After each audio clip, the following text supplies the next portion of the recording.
பரிசுத்த நாமத்தினாலே ஆமென். ஜெபம் செய்வோம். மகா உன்னதங்களில் வாசமாக இருக்கிற நன்றி தாப்பனே, தர்மியான இந்த ஓய்வு நாளுக்காக நன்றியோடு துதிக்கிற ஸ்தோத்திரிக்கிற சாமி. இதோ ஒவ்வொரு நாள் ஒவ்வொரு ஓய்வு நாளிலும் ஆண்டவரே அப்பா பிதாவே என்று கூப்பிடுகிற புத்திர சிங்காரின் ஆவியோடு கூட திரு சன்னிதானத்தில் நாங்கள் தைரியமாய் பிரவேசித்து உம்மை தோது கொள்ளுகின்ற கிருபை தருகின்றீராக ஸ்தோத்திரத்தாய். இது அண்ட சராசரங்களை படைத்து மனுஷனுடைய சாயலாய் உண்டாக்கி சாலி இறந்து போன போது சொந்த குமாரியை அனுப்பிய ரத்த சுழுவலுமாய் மீட்டுக் கொண்டீர்கள். அந்த மீட்பின் அடையாளத்தோடு கூட உண்மை நன்றியோடு இருதயத்தோடு ஆவியோடு உண்மையோடு நாம் தொழுது கொள்கிறோம். அவருடைய அருள் பிரசன்னம் யாராதிலே பரிபூர்ணமாய் எங்களை வழிநடத்தி ஆசீர்வதிக்க வேண்டுமாய் இயேசு கிறிஸ்து மூலம் மிக தாழ்வோடு கேட்கிறோம் நல்ல பிதாவே, ஆமென். நாம் யாவரும் இந்த ஆராதனைக்கு ஆர்வம் பாடலாகும் கடவுளுடைய நாம மகிமைக்காகும் பாமாலின் 339வது பாடல், என் மீட்பர் ரத்தம் சிந்தினார் மா நீதியும் சம்பாதித்தார் என்ற அர்த்தமுள் பாடலை பக்தி பரவசத்தோடு பாடி ஆண்டு நாமத்தை மகிமைப்படுத்துவோமாக. 339வது பாடல். என் மீட்பர் ரத்தம் சிந்தினார் மா நீதியும் சம்பாதித்தார் என் சாந்த நீதி வெறுத்தே இயேசுவின் நாமம் நம்புவே. நான் என்றும் பாறை கிறிஸ்துதான் வேரஸ்திவாரம் மணல்தான் வேரஸ்திவாரம் மணல்தான் சாமேகமாவர் முகத்தை மறைக்கும் காலம் அவரே. எப்போதும் போல நம்புவே மாறாதவர் என்றறிவே.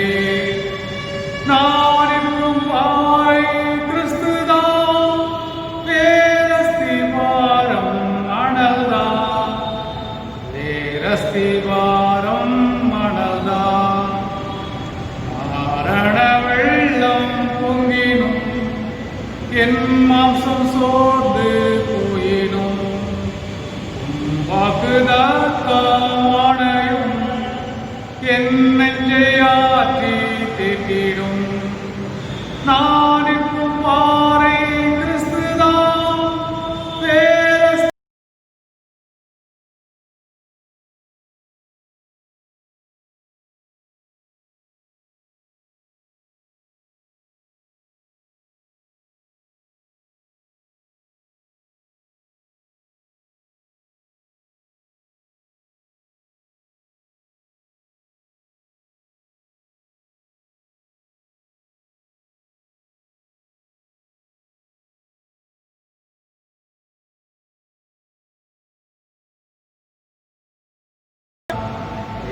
வேரஸ்திவாரம் மணல்தான். நாம் யாவரும் காலை மாலை ஆராதனை முறையை நாம் பின்பற்றி கடவுளை தொழுது கொள்வோமாக. கடவுள் ஆவியாக இருக்கிறார். அவரை தொழுது கொள்ளுகிறவர்கள் ஆவியோடும் உண்மையோடும் அவரை தொழுது கொள்ள வேண்டும். நம்முடைய பிதாவாகிய கடவுளாலும் கர்த்தராகிய இயேசு கிறிஸ்துவினாலும் உங்களுக்கு கிருபையும் சமாதானம் உண்டாவதாக. இது கர்த்தர் உண்டு பண்ணின நாள், இதிலே களிகூர்ந்து மகிழ கடவோம். கடவுள் ஒளியாக இருக்கிறார். அவரில் எவ்வளவு பேரும் இருளில்லை. அவர் ஒளியில் இருப்பது போல நாமும் ஒளியிலே நடந்தால் ஒருவரோடு ஐக்கியப்பட்டிருப்போம். அவருடைய குமாரனாகிய இயேசு கிறிஸ்துவின் ரத்தம் சகல பாவங்கள் நீக்கி நம்மை சுத்திகரிக்கும். திரேக கடவுளை போற்றுவோமாக. எங்கள் தந்தையாம் கடவுளே, உமது வல்லமையான ஞானத்தாலும் எல்லாவற்றையும் படைத்து உமது குமாரனை எங்கள் ரட்சகராக தரும்படி உலகத்தில் அன்பு கூர்ந்திரியமை போற்றுகிறோம். குமாரனாம் கடவுளே, பாவத்தை தவிர்த்து எல்லாவற்றிலும் எங்களைப் போல் மனிதனாகி எங்கள் பாவங்களுக்காக ஒப்புடுபட்டு எங்கள் நீதிக்காக உயிர்த்தேவரையை போற்றுகிறோம். பரிசுத்த ஆவியானவராகிய கடவுளே, எல்லா உண்மைக்குள்ளே எங்களை வழி நடத்தி கடவுளின் நன்மை எங்கள் நெஞ்சில் பொழிகிறவரையை போற்றுகிறோம். பிதா குமாரன் பரிசுத்த ஆவியாகிய கடவுளே, உமக்கே காலம் எல்லா புகழும் மகிமையும் உண்டாவதாக. ஆமென். பாவரிக்கை. நமக்கு பாவம் இல்லை என்போமானால் நம்மை நாமே வஞ்சிக்கலாவோ, நமக்குள் உண்மை இல்லை. நமது பாவங்களை அறிக்கையிட்டால் பாவங்களை நமக்கு மன்னித்து எவ்வித அநீதமும் நீங்க நம்மை சுத்திகரிப்பதற்கு அவர் நம்பத்தக்க ஒரு நீதி உள்ளவர். கடவுள் ராஜ்யம் சமீபித்திருக்கிறது. மனம் திரும்பி சுவிசேஷத்தில் நம்பிக்கை வைகள். நமது பலவீனங்களுக்காக பரிதவிக்க முடியாத பிரதான ஆசாரியர் நமக்கிறார்கள். எல்லா விதத்திலும் நம்மை போல் சோதிக்கப்பட்டும் பாவம் இல்லாத பிரதான ஆசாரியரே நமக்கு இருக்கிறார். ஆக நாம் யாவரும் இருக்கிற இடங்களிலே நம்முடைய தனிப்பட்ட பாவங்களே ஆண்டுடைய சமூகத்திலே அறிக்கை செய்வோமாக. பொதுவான பாவரிக்கை ஜெபத்துக்கு முன்பதாக நம் தனிப்பட்ட பாவங்களை அறிக்கை செய்வோம்.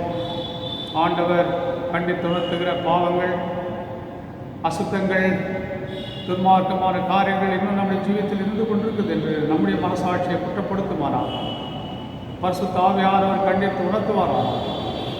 இந்த வேளையிலே தானே நெருக்கடியான காலங்களிலே சென்று கொண்டிருக்கிறோம். நாம் கர்த்தருக்கு உகந்த அல்லாத அனைத்து காரியங்களையும் விட்டு வைத்து கடலோடு ஒப்புரவாகி இந்த நெருக்கடியான காலங்களை எளிதாக தேவ ஒத்தாசையோட அன்புகளோடு நாம் கடந்து செல்ல தேவன் எல்லா விதமான கிருபையை தந்துள்ளார். தேவன் தன் பாவங்களை மறைக்கிறவன் வாழவிட மாட்டான். அவைகளை அறிக்கை செய்து விட்டு விடுகிறோனோ இறக்கம் பெறுவார் என்று வேதவசனம் மிக தெளிவாக எச்சரிக்கிறதல்லவா. அவை மௌனமான நிலையிலே அதற்கென்று நாம் கருத்தா ஒரு சில மணித்துளிகள் செலவிடுவோமாக.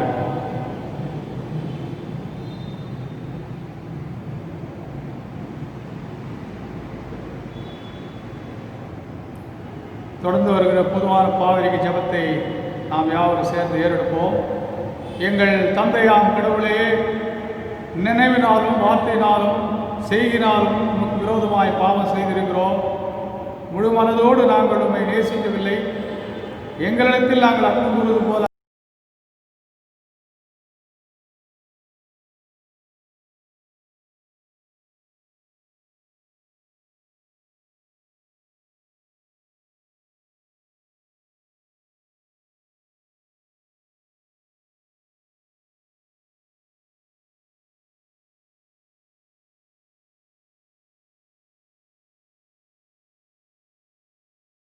வாழ்க்கையை சீர்படுத்துவதற்கான காலத்தையும் நமது பரிசுத்தாவின் கிருபையும் தேற்றுதலையும் தந்தள்ளுவாராக. ஆமென். ஆண்டவரை துதியுங்கள், அவர் நாமம் துதிக்கப்படுவதாக. இப்பொழுது இந்நாளின் தியானத்துக்கு ஆதாரமாக வாசிக்க வேண்டிய வேத பாடம் இப்போது வாசிக்கப்படும். இன்றைய தேவ செய்திக்கு ஆதாரமாக தெரிந்து கொள்ளப்பட்ட வேத பகுதி அப்போஸ்தலனாகிய பவுல் கொரிந்தியருக்கு எழுதின 1 நிருபம் அதிகாரம் 10 வசனங்கள் 15 தொடங்கி 17 வரை. 1 கொரிந்தியர் அதிகாரம் 10 வசனங்கள் 15 தொடங்கி 17 வரை வாசிக்க கவனமாக. உங்களை புத்திமான்கள் என்று எண்ணி பேசுகிறேன். நான் சொல்லுகிறதை நீங்களே நிதானித்து பாருங்கள். நாம் ஆசீர்வதிக்கிற ஆசீர்வாதத்தின் பாத்திரம் கிறிஸ்துவனுடைய இரத்தத்தின் ஐக்கியமாய் இருக்கிறதல்லவா? நாம் பிற்கிற அப்பம் கிறிஸ்துவனுடைய சரீரத்தின் ஐக்கியமாய் இருக்கிறதல்லவா? அந்த ஒரே அப்பத்தில் நாம் எல்லாரும் பங்கு பெறுகிறபடியால் அநேகரான நாம் ஒரே அப்பமும் ஒரே சரீரமாய் இருக்கிறோம் என்றார். என்பதை வாசிக்க வேண்டிய வேதமான வாசனை கிறிஸ்துவின் வேண்டிய பயன்படுத்தார். இறைவார்த்தைக்காக நாம் ஜெபத்திலே கடந்து செல்வோம். மகா இரக்கமும் தயவும் கிருபை நிறைந்த ஆண்டவரே, நீர் பேசுகிற தெய்வம், எங்களோடு கூட பேசுவீரார். அடியனை மறைத்து உம்மை வெளிப்படுத்துவீரார். உம்மை தரிசித்து செல்ல அருள் தருவீரார். மனுஷனுடைய சத்தத்தை எல்லாப்பா, தேவ சத்தத்தை கேட்ட மக்களா, நான் ஆசீர்வதிக்கப்பட்டவளா, உம்மால் பலப்படுத்தப்பட்ட மக்களா, ஆசீர்வதிக்கப்பட்ட மக்களாக இந்த உலகத்தில் வாழ வேண்டும். நம்முடைய ஆளுகைக்கு இந்த பிரசங்கத்தை ஒப்புடுவோம். ஆசீர்வதி இயேசு கிறிஸ்துவின் மூலம் வேண்டிக் கொள்கிறோம் பிதாவே, ஆமென். மக்கள் யாவருக்கும் ஆண்டவருடைய கிருபையும் சமாதானமும் நிறைவாய் உண்டாயிருப்பதாக. ஒரு விசை கிறிஸ்துவர்களுக்கான உபத்திரவம் அதிகரித்துக் கொண்டிருந்த காலங்கள். அச்சமயத்திலே ஒருவர் இன்னொரு ஊழியத்தில் கேட்டார், இந்த காலங்களிலே நம்ம என்ன செய்ய வேண்டும் என்று கேட்டார். உபத்திரம் அதிகரித்துக் கொண்டிருந்தேன் என்று சொல்லி அவர் சொன்னார், உங்களுடைய சேவையை அதிகரிங்கள் என்று சொல்லி சொன்னார். எவ்வளவாக உபத்திரம் இருக்கிறதோ அவ்வளவுக்கு அதிகமாக நம்முடைய சேவையை நாட்டிலே பெருக்க வேண்டும். ஏனென்றால் அவர்கள் ஏதோ ஒரு கோபத்தில் இருக்கிறார்கள் கிறிஸ்துவ பேரில். ஆகவே நாம் நம்முடைய சேவையை பெருக்கும் போது இவர்கள் கடவுளுடைய அன்பு பகிரப்பட, கடவுளுடைய சாட்சிகளாக, அவருடைய பிள்ளைகளாக இருக்கிறாள் என்று அடையாளப்படுத்தப்படுகிறது மூலமாக. அதே வண்ணமாக காலகட்டங்களில் கூட கொரோனா வைரஸ் பரவல் அதிகமாக சென்று கொண்டிருக்கிற நிலைப்பாடுகளிலே நாம் என்ன செய்ய வேண்டும் என்ற ஒரு கேள்விகள் இருக்கின்றன. நாம் செய்ய வேண்டியதெல்லாம் நம்முடைய ஜபத்தையும் தியானத்தையும் அதிகப்படுத்துவதையா? ஆண்டவர் இந்த உலகத்தை படைத்தார், இந்த உலகத்தை அரசாண்டு வருகிறார். அவரும் கூட ஏதோ ஒரு கோபம் இருக்கக்கூடும். ஏதோ ஒரு சூழ்நிலையிலே அவர் இந்த உலகத்தை குறித்து மனசாபம் இருக்கலாம். ஆகவே அவருடைய சமூகத்திலே அவருடைய சாயலில் படைக்கப்பட்ட மனுக்குலமாகிய மணமக்கள், குறிப்பாக அவளால் தெரிந்து கொள்ளப்பட்ட ஜனங்கள், அவரோடு கூட நாம் ஜெபிக்க வேண்டும். ஜெபிக்காதவர்கள் கூட இந்த நேரத்தில் ஜெபிக்க வேண்டும். அது கடவுள் பார்ப்பார். இந்த காலகட்டங்களில் ஜெபிக்காதவர்கள் கூட ஜெபிக்கிறார்களே. ஆகவே நான் நிச்சயமாக இந்த உலகத்தில் இறங்க வேண்டும் என்று அவர் இறங்குவார். ஆகவே நாம் ஜெப நேரத்தை, கடவுளோடு கூட உறவை வலுப்படுத்திக் கொண்டு அவருடைய தியானத்திலே நாம் கடந்து செல்ல வேண்டுவதாக இருக்கிறோம். இந்த நாளின் தலைப்பு திருவிருந்து எனும் திருவருட் சாதம். திருவிருந்து என்ற தலைப்பின் கீழே நாம் தியானித்துக் கொண்ட நிலையிலே திருவிருந்து எடுக்க முடியாத ஒரு சூழல்கள் இருந்து கொண்டு வைப்பார். இந்த காலகட்டங்களில் நாம் என்ன செய்ய வேண்டும் என்று சொன்னோம். ஒரு வசனம் தான் எனக்கு ஞாபகம். நீங்கள் பூலோகத்திலே ஒருவரப்பட்டிருந்தால் நீங்கள் கேட்டுக்கொள்ளுவது பிதாவானவர் அவருக்கு அருளி செய்வார். ஆகவே நியாயமான ஒரு கோரிக்கை ஆண்டவர் சமூகத்தில் வைக்கும்போது அது ஒருவரப்பட்ட ஆவியோடு கூட தனி ஜபம் அல்ல, கூட்டு ஜபம்.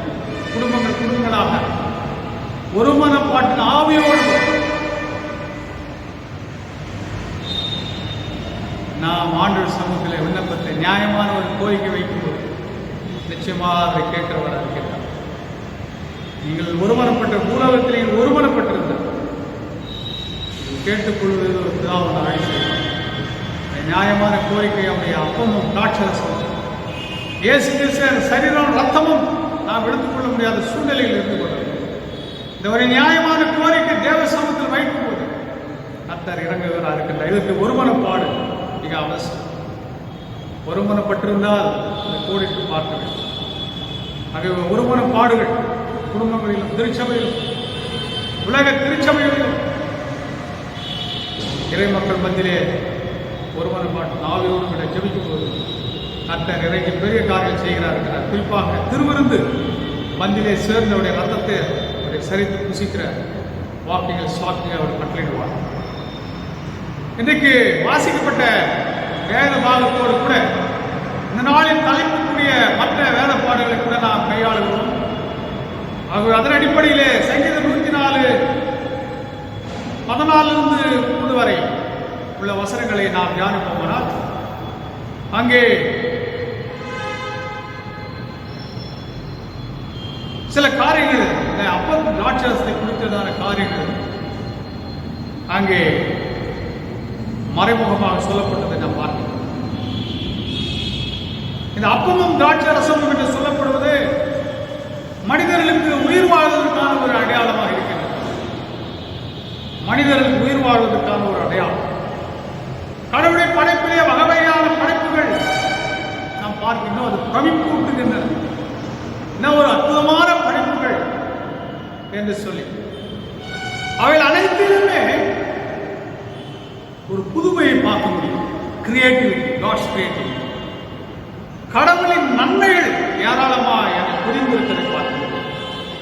அது மட்டுமல்ல, கடவுளுடைய ஞானம் அங்கே அவைகளிலே உள்ளடக்கியுள்ளதை நாம் பார்க்கிறோம். இவைகள் எல்லாவற்றிலும் சிறப்பான பங்கு வகிப்பது அப்பமும் திராட்சரசம். அது சங்கீதம் 104:15 இந்த வசனத்தின் மூலமாக நாம் கண்டுகொள்ள முடியும். மனிதனுடைய இதயத்தை மகிழ்ச்சியாக்கும் திராட்சரசத்தையும் அவனுக்கு முகக்கலையை உண்டு பண்ணும் எண்ணெயையும் மனுஷனுடைய இருதயத்தை ஆதரிக்கும் ஆகாரத்தையும் அவர் விளைவிக்கிறார். அதாவது நமக்கு தேவையான வேண்டிய அப்பம். ஆக கிறிஸ்துவ கண்பார்ந்தவர்களே, படைப்புகளிலே மிக முக்கிய பங்கு வகிப்பது நம்முடைய ஆகாரம், வேண்டிய ஆகாரம். அப்படியே திராட்சை ரசம் நம்முடைய குணப்படுதலுக்கு அடையாளமாக இருக்கிற திராட்சை ரசம். அதுவே 104 சங்கீதம் சங்கீதத்திலே இந்த அப்பமும் திராட்சை ரசமும் மனிதர்களுக்கு உயிர் வாழ்வதற்கான அடையாளமாக மறைமுகமாக சொல்லப்பட்டதை பார்க்கிறேன். அதைத் தொடர்ந்து ஆதியாகமம் 14:18-20 வரை நாம் பார்ப்போமானால் அப்பமும் திராட்சை ரசமும் கடவுளால் தெரிந்து கொள்ளப்பட்டவர்களுக்கு ஆசீர்வாதத்துக்கான ஒரு அடையாளமாக கூட நாம் பார்க்கிறோம். சங்கீதத்தில் பார்த்தபடி வகையான படைப்புகளில் சிறப்பான பங்கு வகிப்பது மட்டுமல்லாமல் கடவுளால் தெரிவு செய்யப்பட்ட ஆபிரகாமுக்கு நேரில் போரில் கிடைத்த வெற்றிக்கு அடையாளமாக அப்பமும் திராட்சரசமும் கொண்டு வரப்பட்டதை ஆதியாகமம் 14:18, 19, 20 நாம் பார்க்கிறோம். அதை நான் வாசிக்கிறேன். அன்றியும் உன்னதமான தேவனுடைய ஆசாரியனாக இருந்த சாலேமின் ராஜாவாகிய மெல்கிசேதேக்கு அப்பமும் திராட்சரசமும் கொண்டு வந்து அவனை ஆசீர்வதித்து, வானத்தையும் பூமியையும் உடையவராகிய உன்னதமான தேவனுடைய ஆசீர்வாதம் ஆபிரகாமுக்கு உண்டாவதாக. உன் சத்துருக்களை உன் கையில் ஒப்பு கொடுத்த உன்னதமான தேவனுக்கு சோத்திரம் என்று சொன்னான். இவருக்கு ஆபிரகாம் எல்லாவற்றையும் தசமாக கொடுத்தான் என்று பார்த்தார். ஆகவே அப்பமும் திராட்சரசமும் கிறிஸ்துவுக்கு 4000 ஆண்டுகளுக்கு முன்பதாகவே அது கிறிஸ்துவின் சரீரத்தை ரத்தத்தை பிரதிபலிக்கக்கூடியதாக இருந்தபடினால் அதன் முக்கியத்துவம் உணரப்படுகிறதை பார்க்கிறோம். 400 ஆண்டுகளுக்கு பிற்பாடு, 4000 ஆண்டுகளுக்கு பிறகு அப்பத்துக்கு திராட்சரசத்துக்கு உண்டான புது அர்த்தத்தை கொடுத்து கிறிஸ்துவானவர் நம்மை ஆசீர்வதித்துள்ளார். அப்பம் என்பது நம்முடைய வாழ்வுக்கு அடையாளமாக, திராட்சரசம் என்பது நம் குணப்படுவதற்கு அடையாளமாக இருப்பது ஏற்கனவே நான் பகிர்ந்துள்ளேன். அப்படியே இயேசுவின் திருவிருந்தில் அவர் சரீரம் ஆனது என்ன செய்கிறது? அந்த அப்பம் சரீரமாக நாம் விசுவாசத்தோடு எடுத்துக்கொள்கிற அந்த அப்பமானது சாவுக்கு ஏதுவான இந்த சரீரம் நித்திய வாழ்வடைவதற்கு ஏதுவாக மாறுகிறது. பலவிதமான நோய்களுக்கு உட்பட்ட அழிவுக்குரியதான நம் சரீரம் அழியாமையை திராட்சை ரசத்தின் மூலமாக, அதாவது அவருடைய ரத்தம் என்று சொல்லி விசுவாசத்தோடு திராட்சரசத்தை எடுத்துக்கொள்ளும் போது அது அழிவுக்குரிய சரீரம் அழியாமையை தடுத்துக் கொள்வதை பார்க்கிறோம். இந்த அப்பத்தில் புசிக்கிறவன் ஒரு காலம் நான் மறிப்பதே இல்லை என்று சொல்லப்படும். தொடர்ந்து 1 கொரிந்தியர் 10:15-17 வரை நாம் தியானிப்போமானால் திருவிருந்திலே பகிரப்படுகிற அப்பமும் திராட்சரசமும் ஒற்றுமைக்கும் ஐக்கியத்திற்கும் அடையாளமாக இங்கே காணப்படுகிறது. பழைய ஏற்பாட்டின் காலத்திலே கடவுளுக்கு பலி செலுத்தும் போது இஸ்ரவேல் ஜனங்கள் ஒரு பாகத்தை அவர்கள் புசிப்பார்கள். ஒரு பாகத்தை கடவுளுக்கு பலியிடுவார்கள், மற்றொரு பாகத்தை அவர் புசிப்பார். அதனுடைய அர்த்தம் கடவுளோடு கூட ஐக்கியத்தை புதுப்பித்துக் கொள்கிற ஒரு காரியம்.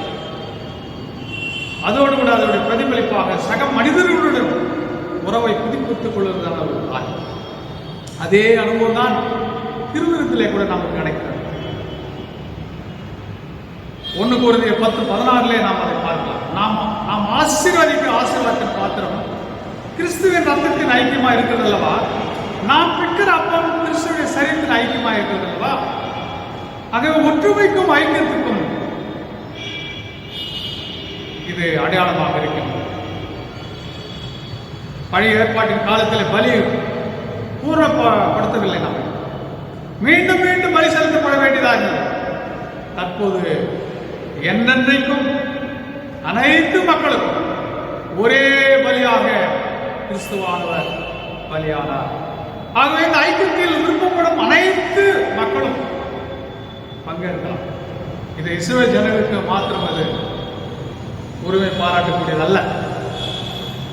உலகத்தில் இருக்கிற அனைத்து மக்களுக்கும் ஒரே பலியாக என்றென்றைக்குமான பலியாக செலுத்தப்பட்டது. இது இந்த ஒரு சத்தியமானது திருவிருந்தில் பங்கெடுக்கிற நாம்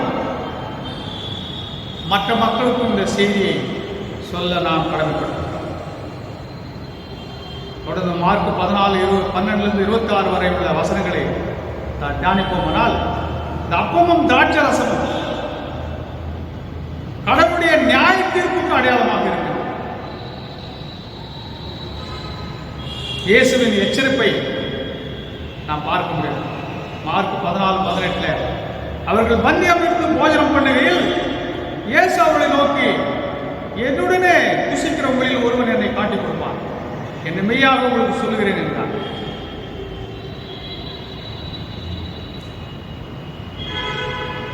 மனிதர்களுடைய துரோகத்தன்மை யூதாசன் மூலமாக வெளிப்படுவதை பார்க்கிறோம். யூதர்களைப் போல ரோமர் கையிலிருந்து ஒரு மெசியாவாக இஸ்ரவேல் ஜனங்களை விடுவிப்பார் என்று யூதர்கள் யோசித்துக் கொண்டிருந்தார், நம்பிக்கொண்டிருந்தார்.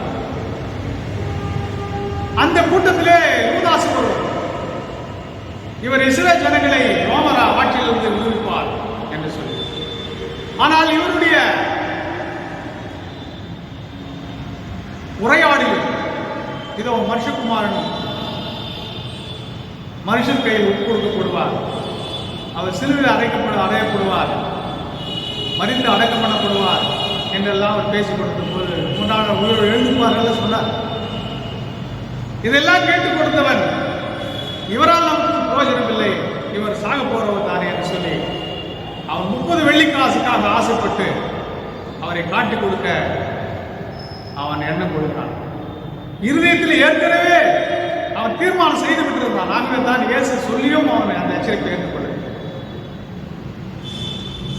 போஜனம் பண்ணு, என்னுடனே புசிக்கிற உங்களில் ஒருவன் என்னை காட்டிக் கொடுப்பான் என்று மெய்யாக சொல்லுகிறேன் என்று அவர் சொல்லியும் அவன் கேட்கவில்லை. ஏற்கனவே அவன் முடிவு செய்திருந்தான்.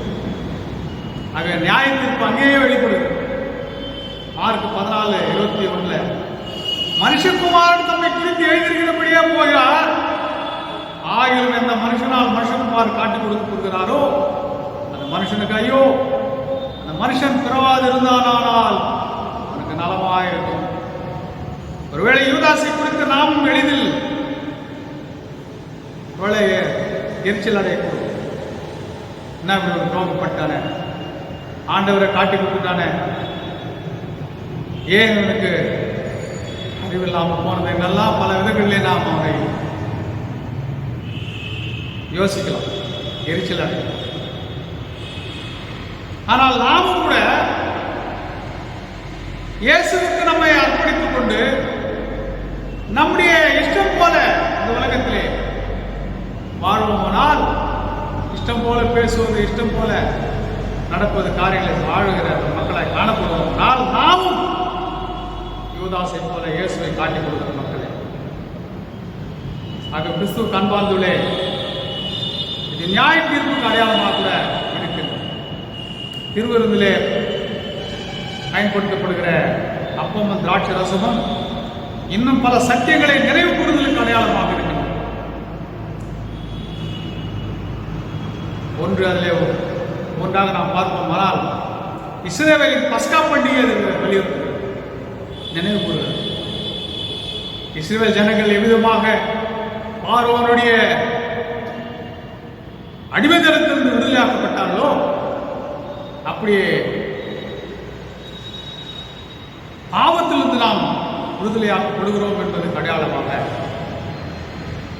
இந்த திருவிருந்து இருக்கிறது. இரண்டாவது, நம் பட்சத்தில் இயேசு மரித்தார் என்பதற்கு நினைவு கூறலாக இருக்கிறது.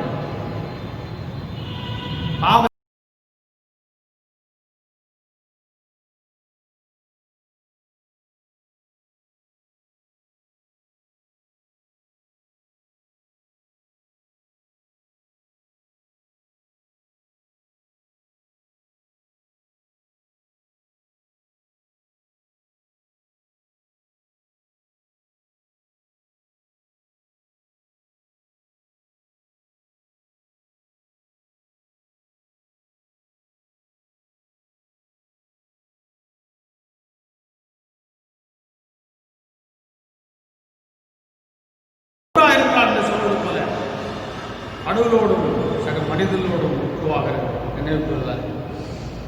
மட்டுமல்ல, அவர் பாடும் மரணம் உயிர்த்ததிலே நினைவு கூறுதலாக இருக்கிறது.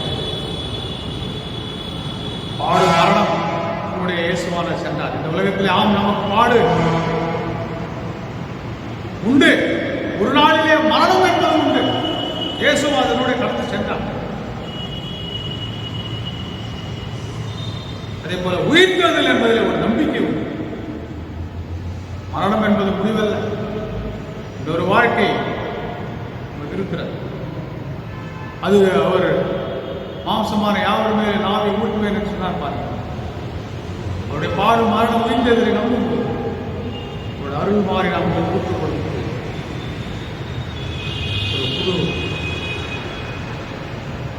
கடவுளுக்காக எழுந்து பிரகாசிக்கும் மொழி வந்தது என்று சொல்கிறபடி உலகத்தில் கடவுளுக்காக நாம் வாழ்வோம். அது மட்டுமல்ல, இந்த திருவிருந்தான இயேசுவின் பிரசன்னத்தை நினைவு கூறுதலாக இருக்கிறது. ஒரு பிரசன்னம் அங்கே இருக்கிறது. இது என் சரீரமாக இது என்னுடைய சரீரம். அப்பத்தை பிட்டு அவள் கொடுத்து இது என்னுடைய சரீரம் என்று கொடுக்கிறார். உங்களுக்காக சிந்தப்பட்ட பாவமன்னிப்பு சிந்தப்பட்ட ரத்தமா இருக்குது என்று சொல்லி தாட்சரத்தை கொடுத்து அவருடைய பிரசன்னம். அடுத்த நிகழ்ச்சி தாழ்மையை நினைவு கூறுகிறது. தாழ்மை, சிலுவை மரண பரிந்தும் நம்மை தாக்கினார். ஆகவே எல்லா நாமத்துக்கும் மேலாக அவர் உயர்த்தினார். அவங்க அப்பத்தில் புசிக்கிறவர்கள், திருவிருந்தில் புசிக்கிறவர்கள் தாழ்மையை தடுத்திருக்க வேண்டும். இந்த பாவ நிலைமையை நாம் எப்போதும் உணர்ந்திருக்கிறோம். அவர் சமூகத்தில் வரும்போதெல்லாம் நினைவு உணரும் போதுதான் இயேசு கிறிஸ்துவனுடைய ஆளுகை, அவருடைய வழிகாட்டுதலை நாம் அதிகமாக வாஞ்சிக்கொள்ளாய் மாறும். மற்றவர்கள் கிறிஸ்துவனுடைய ஒன்றிப்பு அவரோடு ஒன்றை கலந்து விடுகிறோம். என்னை நிலைத்திருங்கள், நான் உங்களை நிலைத்திருப்பேன். எங்கள் நிலைத்திராவிட்டால் வெளியில் எறியப்பட்ட குடியை போல இருப்பது என்று சொல்லப்படுகிறது. அடுத்தது பாவ மன்னிப்பின் உறுதி. நமக்காக ஒரு கரையை செலுத்தப்பட்டு விட்டது. ஆகவே மன்னிப்பு என்பது 100% மேற்கு கிழக்குக்கு எவ்வளவு தூரமோ அவ்வளவு தூரமான பாவம் அவர் நிவர்த்தி ஆகிவிட்டார். திருவருளிலே கடைசியாக பார்க்கும்போது புதுப்பிக்கப்படுது. நாம் ஒவ்வொரு முறையும் நாம் புதுப்பிக்கப்பட்டு ஊழியத்தில் வல்லமையாக பயன்படுத்துகிற பாத்திரங்களாக மாறுகிறோம். அது இறுதியாக பழைய உடன்படிக்கை போலல்ல, அவருடைய சொந்த ரத்தம், மாசற்ற ரத்தத்தின் மூலமாக செய்த உடன்படிக்கை நம்மை நித்தியத்துக்கு கொண்டு சேர்ப்பது உறுதியாக கொண்டார். இஸ்ரவேல் ஜனங்களுக்கு மட்டுமல்ல, எல்லா மக்களுக்கும் இந்த செய்தி யாரெல்லாம் உலகத்தில் ஆர்வமாக அந்த ஐக்கியத்திலே பொறுப்படுது இதில் பங்கடைவது பயபக்தியோடு கூட பாவங்களை அறிக்கை செய்து உருவாகி அவருடைய மத்தியிலே சேர வாய்ப்பு பெரிய ஒரு வார்த்தை பெற்றது. ஆகவே இந்த சுசேஷத்தை எல்லாருக்கும் சொல்ல நாம் பார்க்கிறோம். நாம் அழைக்கப்படுகிறோம். அது நித்திய ஜீவன். இந்த அப்பத்தை புசிக்கிற ஒரு காலம் மறிப்பதே பெரிய ஒரு ஆசீர்வாதம். இந்த ஆசீர்வாதங்களை நாம் இந்த உலகத்தில் உண்மையிலும் மறுமையிலும் பெற்று வாழ கர்த்தர் நமக்கு உதவி செய்வதாக. ஆமென். ஜெபம் செய்வோம். அன்பு நிறைந்த தகப்பனே, இதோ திருவருந்தேனும் அருட்சாதனம் என்ற தலைப்பின் கீழே நாம் தியானிப்போமே. சத்திய வசனங்களை கேட்ட நாங்கள் அதை உள்வாங்கி அது உண்மையான சாராம்சத்தை புரிந்து கொண்டு அறிந்து கொண்டு ஒப்பு கொடுத்து வாழ வேண்டும். யுவதாசை போல நாங்கள் ஒரு காலமை காட்டிக் கொடுக்கிற மக்களாக இருக்கக்கூடாதுப்பா.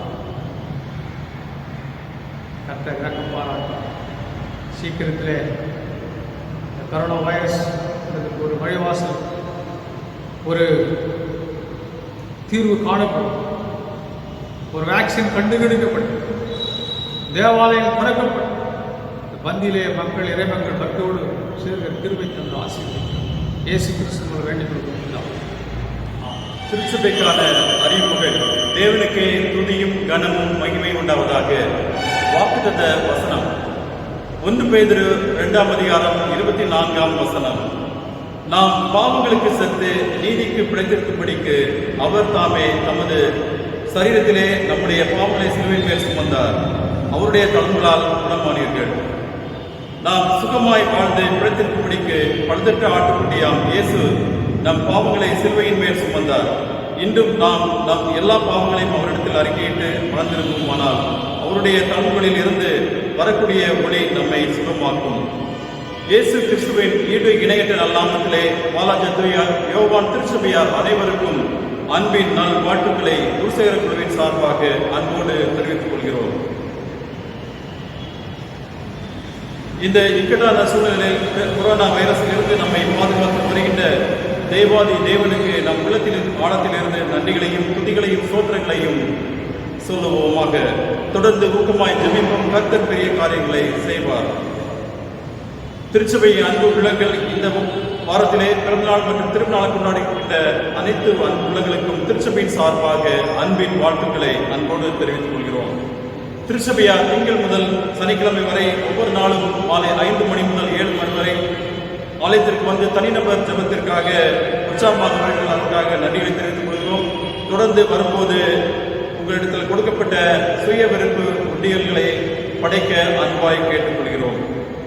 இந்த இக்கட்டான சூழலில் நம் திருச்சபையை வழிநடத்தி வருகின்ற நமது ஆயரப்பன் பால்ராமன் கென்னடி அவர்களுக்கும் பொருளை திரு எஸ் ஆப்ரஹாம் அன்பன் அவர்களுக்கும் குருசேகர குழு உறுப்பினர் அனைவருக்கும் அன்பின் நன்றிகளையும் வாழ்த்துக்களை அன்போடு தெரிவித்துக் கொள்கிறோம். இந்த ஆராதனையை ஒழுங்காக மிக அழகிய முறையிலே ரெக்கார்டிங் செய்து அதை ஒளிபரப்பி வருகின்ற குருசேகர குழு உறுப்பினர் திரு ஜி எப்னேசர் இமானுவேல் மற்றும் திரு ஜே பிரதீப் ஜாஸ்வா ஆகியோருக்கு திருச்சபையின் சார்பாக அன்பின் நன்றிகளை தெரிவிக்கிறோம். நன்றி. நாம் ஜெபத்திலே கடந்து செல்வோம். அன்பு நிறைந்த தகப்பனே, கேட்ட சத்தியத்துக்காக சமூகத்தில் வருகிறோம். அப்பா, நீ இப்படி ரத்தத்தினால் ஆகிய புது நண்படிக்கை எங்களோடு கூட செய்து கொண்டிருக்கிறேன். அதுக்காக மிகப்பெரிய ஒரு விலைக்குரிய உடைய ரத்தத்தை கொண்டு உடன்படிக்கை செய்திருக்கிறேன். ஆகவே எங்களுடைய ரட்சிப்பு 100% உறுதிப்பட்டிருக்கிறதப்பா. அதுக்காக இந்த கிருபையானது இஸ்ரவேல் ஜனங்களுக்கு மட்டுமல்ல, உலகெங்கும் இருக்கிற மக்களுக்கு அதை பகிர்ந்து கொள்கிற அதிலே நாங்களும் பங்கு கொடுக்கிற கிருபைக்காக ஸ்தோத்திரம். ஆண்டவரே, இந்த திருவிருந்து மூலமாக கடவுளிடத்திலே நாங்கள் நெருங்கி வருகிற பாக்கியத்தை பெற்றிருக்கிறோம். நன்றி படைக்கிறோம். உதவி செய்கிறோம். கோவிட்-19 சூழலிலே இந்த பரவலானது குறைய வேண்டும். அப்பா, இதற்கான தீர்வு கண்டுபிடிக்கப்பட வேண்டும். தடுப்பு மருந்து கண்டுபிடித்தாக வேண்டுமே.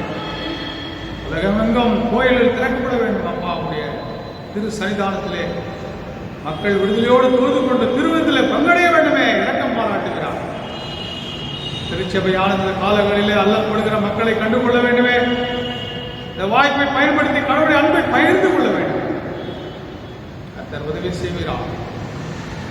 பிறந்த நாள் திருநாள் கண்டிருக்கிற மக்களுக்காக ஜெபிக்கிறோம். கர்த்தர் போதுமானவராக இருக்கிறார். நல்ல சுகபல ஜீவனை கட்டளிடுகிறார். என்னாலே உன் ஆயுள் பெருகும் என்று சொல்கிறபடி அநேக பிறந்த நாட்களை கண்டு கழித்து நாமத்தை பயன்படுத்தார்.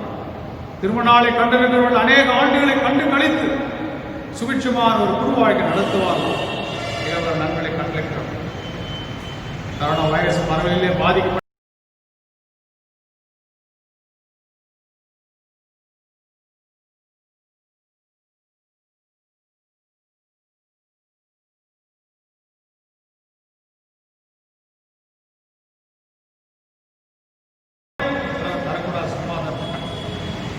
பயத்தில் உறைந்திருக்கும் மக்களுக்கு அந்த இறங்குப்பா. இறை குழுவுகளுக்கா ஜெபிக்கிறோம்ப்பா. பெரியவர்கள் வயதானவர்கள் அப்பா இறங்குகிறார். வேலை இழப்புகள், வாழ்வாதாரம் இல்லாத சூழ்நிலைகளை குடும்பங்கள் அவதிப்பட்டு குடும்ப தலைவர்களுக்கு இறங்கும். வழிவாசலை சார்ந்த பெண்களுக்கு இறங்கும், ஸ்ரீகளுக்கு இறங்கும். குடும்ப பாரங்களை உண்டு வாலிப பிள்ளைகளுக்கு இறங்கும்.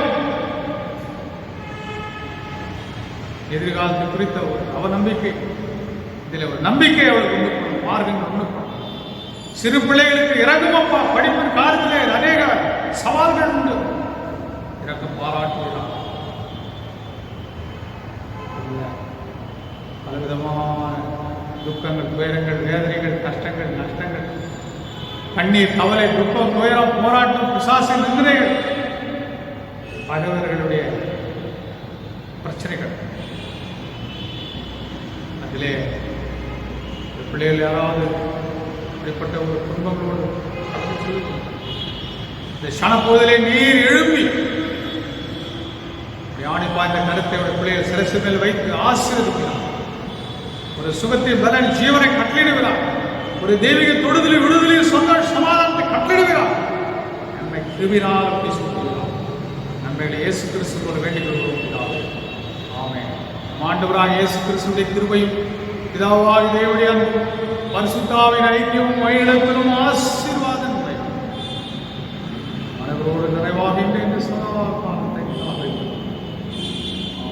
பரமண்டல எங்கள் பிதாவே, நாம் பரிசுத்தப்படுவதாக, ராஜ்யம் வருவதாக, சித்தம் பரமண்டலில் செய்யப்படுவது போல பூமியில் செய்யப்படுவதாக. வேண்டிய அன்புள்ள ஆகாரத்திற்கு எங்கள் தான் எங்கள் கடனாளிகளுக்கு நாம் மன்னிக்கிறது போல எங்கள் பாவங்களை மன்னித்தோம்.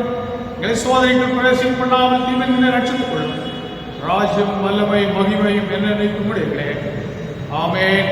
என் ஆத்துமாவே கர்த்தரை ஸ்தோத்திரி, என் முழு உள்ளமேடி பரிசுத்த நாமத்தை ஸ்தோத்திரி. என் ஆத்துமாவே கர்த்தரை ஸ்தோத்திரி, கர்த்தர் செய்த சகல உபகாரம் வராதே. ஆமென். கர்த்தர் இவரோடு இருப்பாராக,